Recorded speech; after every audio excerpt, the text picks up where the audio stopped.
Kingmaker di Pilpres 2024 ramai-ramai turun gunung. Surya Paloh, Yusuf Kala berkampanye untuk Anies Muhaimin. Megawati turun gelanggang untuk memenangkan Ganjar Mahfud. Susilo Bambang Yudhoyono berkampanye untuk pasangan Prabowo Gibran. Sementara Presiden Joko Widodo hari Minggu bertemu Ketua Umum Partai Demokrat Agus Harimurti Yudhoyono di Yogyakarta. Dan hari ini pemirsa, Presiden Joko Widodo terlihat makan bakso dengan capres nomor urut 2 Prabowo Subianto. Apakah turun gunungnya para Kingmaker bisa mendongkrak suara capres-cawapres dan bahkan menentukan Pilpres menjadi 1 atau 2 putaran? Kita akan bahas bersama dengan sejumlah pakar politik, yaitu ada Bang Henry Satrio yang saat ini sudah hadir ke studio kami. Selamat sore Bang Hensat. Selamat sore. Kemudian juga ada Prof. Burhanuddin Muhtadi yang bergabung bersama kami. Selamat sore Prof. Burhanuddin, dan juga ada Bang Ahmad Khairul Umam. Selamat sore Bapak-Bapak semua. Sore Tisa. Ya, pertama saya ingin ke Bang Henry Satrio yang sudah hadir ke studio kami. Bang Henry Satrio, sebetulnya sebesar apa pengaruh turun gunungnya para Kingmaker untuk 3 capres-cawapres ini bagi kemenangan? Ya, kalau kita bicara Pilpres, terlalu naif kalau saya katakan tidak ada pengaruhnya ya. Karena memang mereka memiliki masanya sendiri-sendiri. Pak SBY misalnya, mereka yang berafiliasi terhadap Demokrat itu pasti menghormati Pak SBY, dan apa yang Pak SBY sampaikan minimal menjadi bahan pemikiran mereka. Sama dengan Yusuf Kala ataupun Surya Paloh. Memang yang dampaknya terbesar menurut saya adalah Megawati Soekarno Putri, karena glue atau lem terkuat dari PDI Perjuangan itu ada di Terah Soekarno yang dimiliki oleh Bu Megawati Soekarno Putri gitu ya.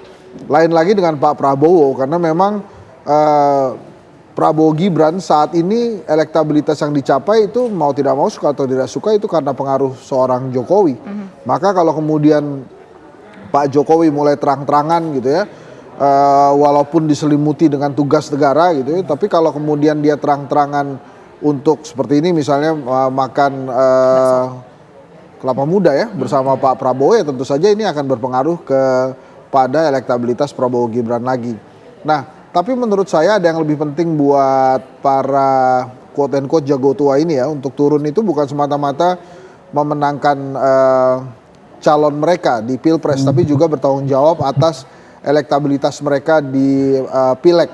Jadi turun gunungnya Ibu Mega, kemudian Pak SBY serta Surya Paloh, menurut saya sedikit banyak juga ada kepentingan untuk menjaga agar elektabilitas mereka di pemilihan legislatif tidak jeblok. Apalagi di beberapa hasil survei kan memperlihatkan bahwa kotel efek Gerindra itu sangat terbantu dengan dicalonkannya Pak Prabowo sebagai calon presiden. Kemudian PKB juga sangat terbantu dengan munculnya Muhaimin di kertas suara walaupun sebagai cawapres ya. Dan tentu saja kehadiran Mas Ganjar itu juga membantu kotel efek PDI Perjuangan. Makanya masing-masing tokoh senior ini bukan saja mengampanyekan jagoannya, tapi juga bertanggung jawab terhadap partai politik. Tapi kalau dari nama-nama yang disebutkan tadi yang berdampak elektoral tinggi, menurut saya kehadiran Jokowi ya. Kehadiran Jokowi untuk Prabowo Gibran itu pasti akan menambah daya gedor, karena menurut saya justru hasil yang dicapai oleh Prabowo Gibran hari ini elektabilitasnya itu mostly karena Pak Jokowi dan Prabowo. Bahkan Gibran pun itu tertutup oleh Jokowinya. Jadi bukan Gibran saja, bukan Gibran Ansih. Jadi kalau Gibran Ansih menurut saya tidak terlalu besar efek elektabilitasnya dibandingkan dengan Pak Jokowi. Nah, artinya kalau para Kingmaker ini, para jago-jago ini sudah turun ke lapangan, artinya memang pertarungan sudah mendekati hampir selesai. Jadi mereka memang turun di saat-saat final ya, menjelang 2 minggu jelang pencoblosan, makanya kemudian mereka turun gunung semua, minimalnya untuk memaksimalkan suara di kandang-kandang mereka. Jadi saya sih hampir yakin nanti mereka tuh akan keliling ke daerah-daerah yang menurut mereka memang bisa dimaksimalkan. Misalnya saya tidak yakin kalau misalnya Pak Surya Paloh atau Yusuf Kala turun gunung di Bali gitu ya, yang kandangnya Ibu Mega. Tapi mungkin akan memanfaatkan di sekitaran Jakarta atau Jawa Barat, karena memang itu daerahnya Anies. Sementara Pak Prabowo, Jokowi kelihatannya ingin memaksimalkan di Jawa Tengah untuk menggempur PDI Perjuangan serta di Jawa Timur. Jadi memang walaupun mereka turun tuh ada pembagiannya juga supaya tidak terlalu terforsir ya. Walaupun tadi Bang Hendri menyatakan yang paling punya pengaruh efek elektoral adalah Presiden Joko Widodo. Meski hari ini ada statement dari Presiden Jokowi bahwa itu konteksnya adalah kunjungan kerja tadi Bang. Selimutnya kunjungan kerja. Betul. Kita boleh ke Prof Burhan terlebih dahulu. Prof Burhan, dengan sejumlah kingmaker yang sudah turun gunung ini, apakah Prof Burhan melihat ada pengaruh signifikan pada elektabilitas masing-masing pasangan calon ini Bang? Nah, tentu waktu yang tersisa itu mempersulit pengaruh signifikan itu bisa dimaksimalkan, terutama buat paslon yang mereka dukung. Karena dari data yang kita punya, itu undecided voters juga makin mengecil. Pemilih yang masih bisa berubah pilihan juga menurun dibanding survei-survei sebelumnya. Wajar, karena semakin dekat dengan hari H, theoretically mereka yang belum menentukan pilihan atau mereka yang masih bisa pindah ke lain hati itu turun, dan tentu saja pengaruhnya menjadi terbatas di kelompok yang undecided atau swing voters ini. Total kira-kira sekitar 23% mereka yang belum menentukan pilihan, atau kalaupun toh sudah punya preferensi elektoral, itu masih bisa berubah imannya. Nah, pertanyaannya adalah bagaimana efek dari para tokoh tadi. Saya setuju dengan Bung Hendri tadi, memang beda-beda ya, tidak seragam efek para kingmaker ini. Pertama, ditentukan oleh popularitas dan tingkat kedisukaan pemilih terhadap masing-masing kingmaker. Dan suka tidak suka, diakui tidak diakui, meskipun Presiden Jokowi mulai menurun popularitasnya, terutama di kelompok kelas menengah, karena isu dinasti politik dan isu MK, tapi overall approval ratingnya masih tinggi. Di catatan saya masih ada 79%. Sementara di lembaga survei Indonesia 83% mereka yang approve. Tetapi yang perlu diwaspadai oleh Presiden Jokowi adalah apakah loyalisnya itu sudah habis pindah ke Pak Prabowo, ataukah masih ada yang tersisa terutama di Ganjar.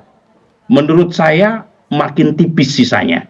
Artinya kalau kemudian Presiden Jokowi all out, bahkan ikut kampanye terbuka, kampanye akbar, jangan-jangan itu efek elektoralnya tidak terlalu besar lagi. Karena ibarat sumur pendukung Pak Jokowi yang sebelumnya memilih Mas Ganjar itu sudah kering. Nah, kalau misalnya itu yang terjadi, justru malah memicu resistensi dari kelompok kelas menengah yang menganggap Presiden Jokowi makin cawe-cawe dalam urusan elektoral. Jadi perlu dihitung secara matang.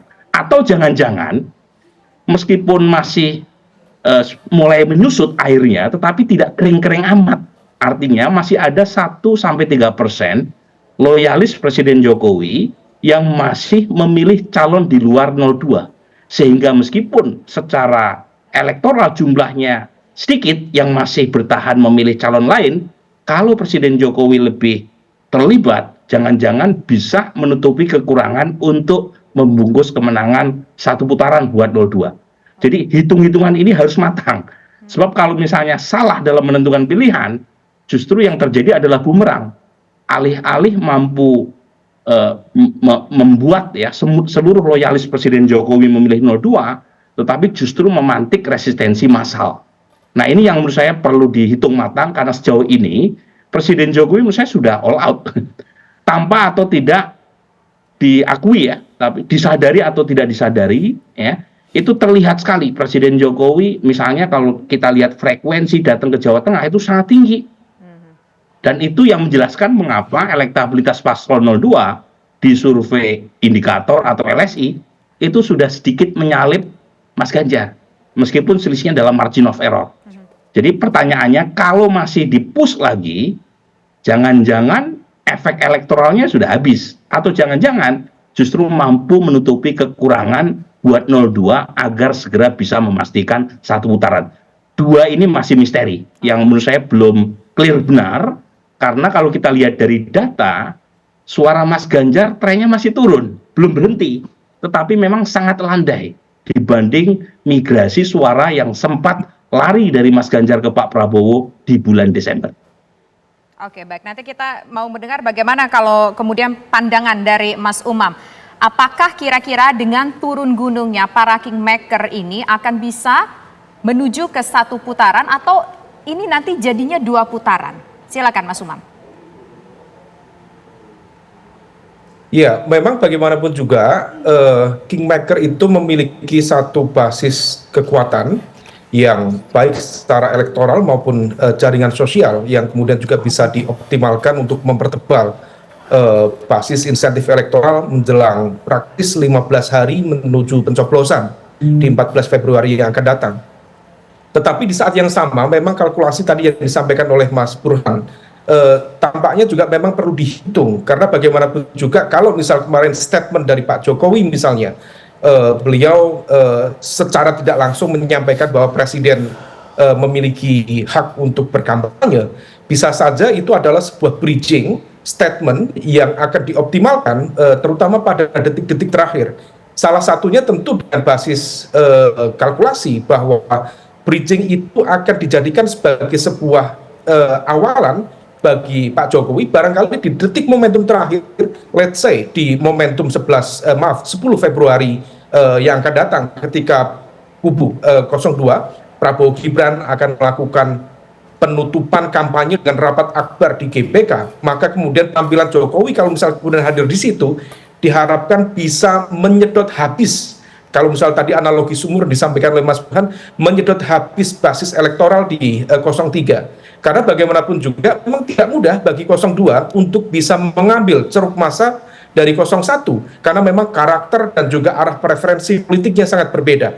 Yang memiliki kesamaan, overlap secara karakteristik adalah 02 dan 03. Maka kalau misal 02 ingin main betul, memastikan untuk mendapatkan potensi kemenangan satu putaran lebih besar, salah satu strateginya adalah menghajar habis pilar-pilar kekuatan elektoral di 03. Nah, oleh karena itu kehadiran dari Pak Jokowi yang begitu intens di Jawa Tengah, termasuk di Jawa Timur, kemarin seharian juga di Yogyakarta, itu adalah sebuah upaya untuk melakukan, dalam konteks ini adalah kanibalisme elektoral antara basis sel-sel kekuatan pemilih loyal di PDIP atau di pemilih supporter 03 untuk kemudian diboyong, dilakukan bedol deso seefektif mungkin untuk kemudian bisa diarahkan ke 02. Nah, ini yang kemudian tampaknya akan dilakukan betul.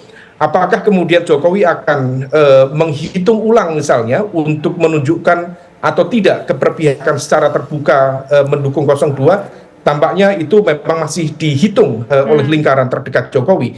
Tetapi spiritnya tetap sama, yaitu menguras habis elemen kekuatan yang menjadi basis pendukung loyal dari Jokowi yang selama ini dinikmati betul oleh PDIP di Pilpres 2 kali yang lalu, di 2014, 2019, dan jumlahnya cukup signifikan. Nah, kalau misal kemudian bisa dilakukan, barangkali atau diharapkan oleh 02, bisa menambahkan 1, 2, atau maksimal 3%. Memang kecil dari sisi angka, prosentase, tapi 1% itu kalau kita konversi menjadi angka suara, itu equal dengan sekitar 1,5 sampai 2 juta.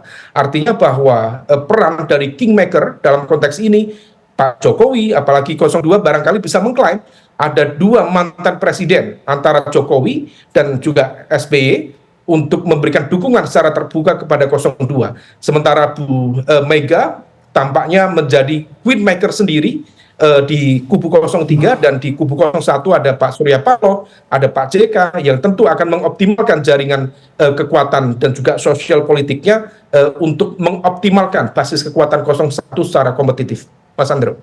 Baik Mas Umam, lalu bagaimana dengan figur Kingmaker yang mungkin secara elektoral paslonnya masih tertinggal jauh dari lembaga survei yang ada? Mungkinkah mereka harus datang ke wilayah yang memang diungguli oleh 02 atau seperti apa Bang Hensat? Sesaat lagi kita harus jeda hanya di Kabar Petang pemirsa. Kita langsung ke Bang Henry Satrio, bagaimana peran Kingmaker ini agar bisa merontokkan lumbung suara yang mungkin dikuasai oleh paslon lainnya, rivalnya Bang? Ya, kekuatan terbesar dari para Kingmaker ini adalah pengalaman. Sehingga mereka bisa paham kira-kira bagaimana cara menggoyang kandang lawan ya. Tapi memang kesulitan utama mereka adalah zaman berganti juga gitu ya. Mungkin pada saat mereka berjaya anak mudanya nggak sebanyak sekarang. Maka menurut saya ya mereka juga perlu belajar. Tapi Mbak Tisa, Mas Andro, ada satu kampanye yang paling efektif untuk mendapatkan suara dan merontokkan suara itu kampanye yang dilakukan oleh Pak Jokowi. Apa itu? Mengunjungi masyarakat. Nah, sampai hari ini memang di antara 3 paslon itu yang mengunjungi masyarakat saya catat baru Ganjar tuh. Sementara Pak Prabowo sekali-sekali, Mas Anies juga masih sekali-sekali. Jadi gini maksud saya, kalau ada acara misalnya Mas Anies bikin desak Anies gitu ya, kemudian Pak Prabowo juga misalnya acara yang kemarin tuh yang di istana Senayan ya, itu kan juga mengundang. Jadi mereka meminta pendukungnya untuk hadir ketemu mereka gitu. Sementara cara yang dilakukan oleh Pak Jokowi adalah ketemu. Jadi dia datengin si masyarakat yang nggak usah banyak-banyak 3, 4, 5 asal viral itu akhirnya membuat efek viral yang luar biasa gitu ya. Jadi menurut saya, apa yang dilakukan oleh Pak Jokowi di 2014-2019 mestinya bisa ditiru nih oleh para capres hari ini. Nah, kembali lagi ke tadi apa yang bisa dilakukan oleh para kingmaker itu, minimal mengobati rasa kerinduan. Pendukungnya Megawati Soekarno Putri begitu melihat sosok Megawati secara langsung itu akan berbeda pandangannya. Demikian juga dengan pendukungnya SBY yang selama ini yang didorong kan AHY terus. Mereka ada kerinduan pada saat SBY muncul gitu. Jadi pada saat mereka datang tentu saja akan mengubah konstelasi sedikit lah. Tapi bagaimana cara menghadapi atau merebut kandang, nah ini masing-masing punya cerita-cerita sendiri. Jawa Tengah digempurnya ya oleh orang Jawa Tengah juga ya melalui Pak Jokowi, melalui Mas Gibran, dan mereka sudah paham bagaimana karakteristik Jawa Tengah. Misalnya bagaimana merontokkan Banyumas yang merupakan kandangnya dari Banteng, atau misalnya Boyolali. Lewat mana? Apakah perlu lewat kepala desa atau perlu lewat pejabat-pejabat kepala daerah lainnya? Mereka sudah paham itu. Jadi memang pengalaman ini yang menjadi andalan si kingmaker untuk bisa merebut suara dari kandang lawan. Nah, lagi-lagi saya ulangi bahwa tantangannya adalah zaman. Zamannya berbeda. Mungkin pada saat mereka menjadi kingmaker atau 10 tahun yang lalu atau 5 tahun yang lalu, mungkin pemilih dari Gen Z-nya tidak banyak. Sekarang Gen Z-nya udah banyak tuh. Bisa jadi para Gen Z-nya juga nggak kenal siapa mereka, gitu ya. Tapi minimal itu tadi, kerinduan itu penting untuk diobati dari para pendukung mereka yang sudah lama memang loyal kepada mereka. Oke, baik. Sekarang saya ingin ke Prof. Burhan. Prof. Burhan, dari 3 kingmaker yang namanya ada ini, yang mana sih kingmaker yang paling kuat, yang mana sih yang paling mengena di hati masyarakat? Oke lah, kalau kita lihat dari tingkat kepuasan masyarakat, memang Presiden Joko Widodo tingkat kepuasannya sampai saat ini masih cukup tinggi. Tapi bagaimana dengan nama JK, dengan nama Megawati sehingga bisa mempengaruhi para pemilih nanti untuk memilih jagoannya masing-masing? Iya, pertama untuk melihat kekuatan kita harus pastikan kekuatan apa yang dimaksud. Apakah kekuatan secara elektoral ataukah kekuatan secara politik elit. Nah, pada tingkat politik elektoral, memang Presiden Jokowi masih punya grip yang cukup kuat untuk menarik basis pemilihnya, mendukung calon yang dia dukung. Dan itu terlihat dalam konteks penurunan suara Mas Ganjar yang kemudian beralih ke Pak Prabowo. Dan kalau kita lihat, suara Pak Prabowo sekarang itu lebih dari 50% adalah basis pendukung Pak Jokowi. Coba cek misalnya terutama di basis non-muslim. Pak Prabowo di 2019 itu hanya dapat 5% dari basis non-muslim. Hari ini itu beliau mendapatkan dukungan kurang lebih sekitar 40% lebih. Dan itu belum pernah terjadi Pak Prabowo mendapatkan dukungan sebanyak itu dari kalangan non-muslim. Termasuk misalnya di kantong-kantong Presiden Jokowi di 2014 dan 2019 unggul. Seperti di Jawa Tengah dan Jawa Timur. Nah, pertanyaannya mengapa dengan dukungan yang sangat berlimpah dari basis kekuatan Presiden Jokowi, Pak Prabowo sulit betul mencapai 50%. Jawabannya kembali ke basis lama Pak Prabowo yang separuh diantaranya sudah hijrah ke Anies Baswedan.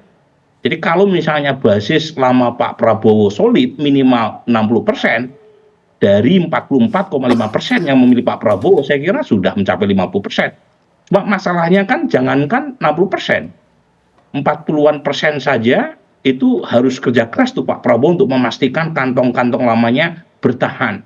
Nah, pertanyaannya, tipikal macam apa dari basis lama Pak Prabowo yang sudah pindah ke lain hati?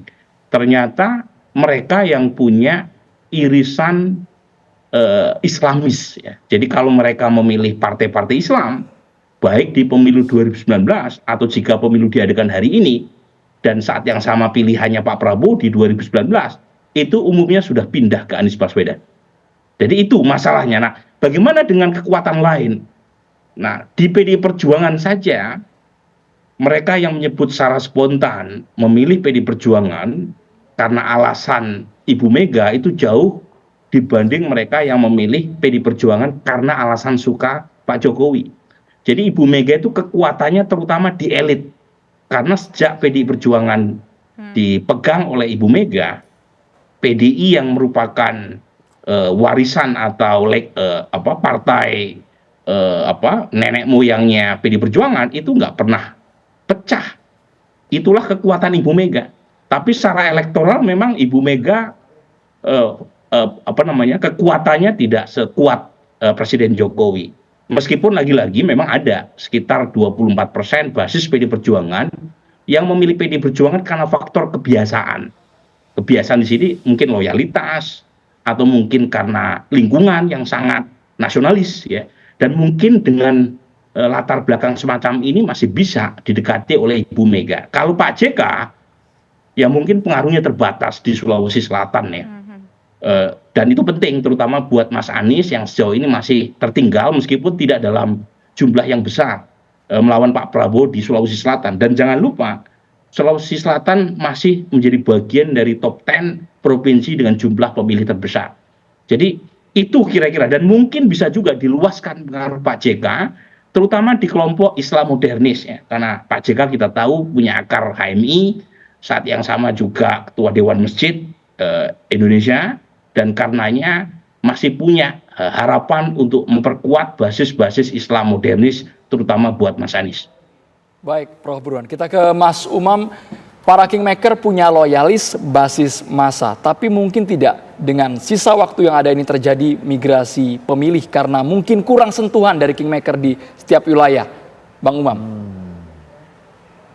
Ya, Mas Andrew, saya pikir dalam konteks ruang politik yang memang masih bercorak patronase atau patron klien dalam konteks ini, memang memungkinkan, meskipun juga di saat yang sama harus juga dicatat bahwa stagnasi elektabilitas praktis dalam 1-2 bulan terakhir, memang salah satunya juga dipicu oleh terjadinya, salah satunya misalnya tadi ada trade-off elektabilitas yang memang karakternya sangat berbeda dibanding pilpres sebelumnya.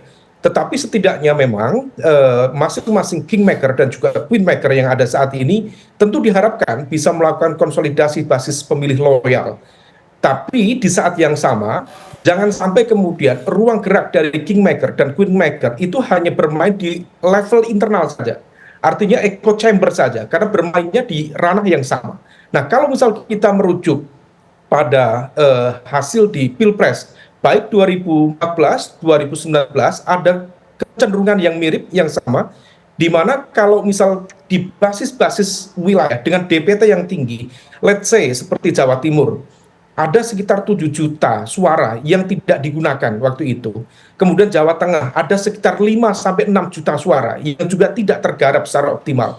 Kemudian di Jawa Barat juga sama, ada sekitar 6-7 juta suara yang tidak digarap secara optimal. Artinya apa? Kalau misal kemudian memang bukan hanya queenmaker dan juga kingmaker, tetapi infrastruktur pemenangan paslon dan juga partai-partai yang menjadi pengusung dari masing-masing paslon harus melakukan kerja-kerja yang jauh lebih intens, terutama di 2 minggu terakhir ini. Karena kalau misal tidak, per hari ini tampaknya iman politik mereka sudah semakin kokoh, ruang potensi pergeseran juga semakin terbatas, potensi manuver juga semakin terbatas juga.